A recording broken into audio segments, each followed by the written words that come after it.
नमस्कार मित्रांनो, आज आपण बघणार आहोत की मी माझ्या वावरात सोयाबीन सोंगायला जाणार आहोत. तर तुम्हाला मी माझा वावर पण दाखवून देतो आणि सोयाबीन कसे सोंगतात ते पण. हे आमच्या गावचं बस स्टॉप आहे, पाहू शकता तुम्ही मी वावरामध्ये आलेलो आहे. हे आहे आपलं वावर पूर्ण. आणि सोयाबीन जे सोंगायचं आहे ते तिकडच्या साईडनं जावं लागेल, तुम्हाला मी दाखवतो. आणि सोयाबीन पण त्याच्यात नाही सारखं आहे, कारण की हाईटच्या वर गवत झालेलं आहे त्या वावरामध्ये. आणि सोयाबीन असं हातानं असं उचलून तोडून जमा करावं लागू राहिले. त्याला सोंगायचं कापायचं काहीच काम नाही आहे. ते मागचा व्हिडिओ दाखवला होता आपण शॉर्ट बनवून, ते या वावरातलं पुऱ्या वावरातलं सोयाबीन होतं. आता त्या धरणाच्या अंदर जे वावर आहे, आज आपण त्यातलं सोयाबीन काढताना ब्लॉग बनवू. चला तर मग. हे बघू शकता तुम्ही, हे मोटरची सिस्टम आहे, ऑटोवर लावलेलं आहे. तिकडं कांदे आणि लिंबू पेरला तर त्याने पाणी जाते निंबूआत, त्याच्या खाली कांद्याचं बी पेरेलं आहे. आणि हे आपले विहिरीत लय मोठ्या मच्छ्या पण राहत. आणि कासवात 4-5 सीताफळाचे झाडं. आता इकडे आलो तर तुम्हाला हे पण दाखवून देतो.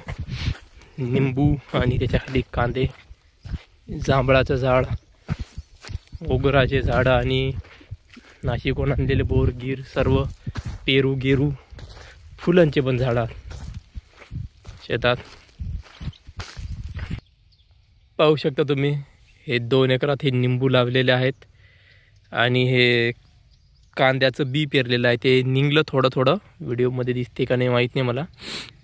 आणि हे झाडं, हे तुरीचं झाड आहे, तुवर. हे निंबू, हे जांबाचं झाड, हे पण लिंबूचे झाडं. आणि हे 3 फुलाचे झाडं, हे पण जांबाचं झाड आहे, गुलाबी कलरचा जांब इथे पेरू. हे लिंबू आहे, मिनी स्विच, मिनी स्प्रिंकर पूर्ण तिथपर्यंत शेवटपर्यंत. डाळिंबाचं झाड आणि हे गुलाबाचं झाड आहे.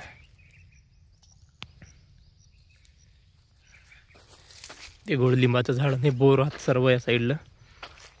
पाहू शकता तुम्ही, हे एवढं. आता डायरेक्ट आपण धरणाच्या खालच्या वावरामध्ये जाऊ आणि तिथचं सोयाबीन आपल्याला काढायचं आहे, म्हणजे मला काढायचं आहे. तर पाहू त्या वावराचे काय हाल आहे आणि किती टाईम लागते. आता डायरेक्ट आपण तिकडच्या वावरातली क्लिप्स दाखवू. तर तुम्ही आलो मी आता, तुम्हाला सांगलं धरणाच्या वावरात ते सोयाबीन दाखवायला, तुम्हाला काढायला. तुम्ही रस्ता पाहू शकता कसा आहे तर जायला. बॅक कॅमेरा ओपन करतो. पाहू शकता हा रस्ता आमच्या वावराचा. आता हे तूर अशी साईडनं केली बाबानं, म्हणून नाही तर पूर्ण इकडे असं. आणि जरा सावकाश पण जावं लागते, डुकरं डाकरा चालले भेवा इकडे. बस हे समोरचंच आहे आपलं वावर.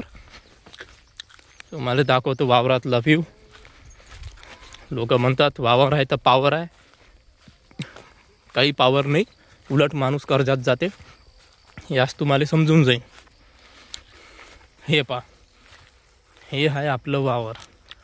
तुरीच्या लेवलवर गवत येलं आहे आणि याच्यातून आम्हाला आता सोयाबीन काढा लागते. हे पाहून घ्या, पा हे वावर आहे. डुकराच्या ना कल्ला करायला लागू आम्हाला. आता याच्यातून सोयाबीन काढा लागते. आता हे पा, तुरी लेवल आणि हाईट लेवल गवत आहे, याच्यातून आता सोयाबीन काढणं म्हणजे पुरं बेकार काम आहे. काय सांगू तुम्हाला, हे पा वावराची हालत. हे पा असं वावर झालं. आता पा हे बाबाची हाईट 5.5 फूट जास्त आहे, पण तरी ते काही दिसून नाही राहिलं. आता याच्यातून आम्हाला सोयाबीन काढा लागते. हे पाहू शकता तुम्ही, हे असं सोयाबीन आम्हाला असं तोडून असं वेचून टाका लागते. विचार असा पडला की याच्यात मला सोयाबीन काही एवढं दिसून राहिलं. गवत पाहून घ्या. आता मी तुम्हाला फ्रंट कॅमेरामध्ये दाखवतो. हे असं सोयाबीन आम्हाला आता हातानं तोडून हे बा जमा करावं लागते.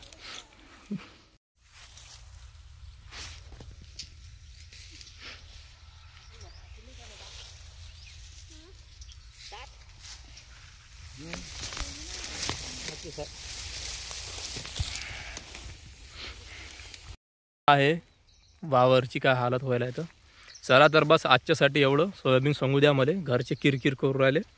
पाहू आपण पुढे मग काय आहे तर.